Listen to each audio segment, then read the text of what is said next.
ఆయనది. నీకింకెలా చెప్తే అర్థమవుతుందో కూడా నాకు తెలియడం లేదు. ఈ విషయంలో జగన్ ఏం చేయడు. మీరైనా ఏదో ఒకటి చేయొచ్చు కదా అవినాష్ బావా. అన్నని ఒక్క మాట చెప్పమని చెప్పు చాలు. అన్న కోసం ఏదైనా చేస్తాను.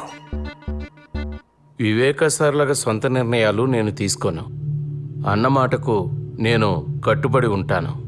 అన్న వెంటే ఉంటాను. బావుంది. మీరు మీ అన్న మాట వింటారు, ఆయన వాళ్ళ బాబాయ్ మాట వింటారు. ఇదిలాగే ఉంటే ఏదో ఒక రోజు షర్మిలమ్మని సీఎం చేసేస్తాడు. అప్పుడు మనమందరం కలిసి అడుక్కు తిందాం. సరే, ఈ మాటలని ఎందుకో, ముందు ఏం చేయాలో అది చూడండి. పీకే చెప్పాడు కదా సింపతి వర్కౌట్ అవ్వాలని. అన్నా, ఇది చాలా కష్టమైన పనన్నా. నీకోసం ఎంత కష్టమైనా భరిస్తాను, కానీ అడ్డుంది పెద్ద నీడ.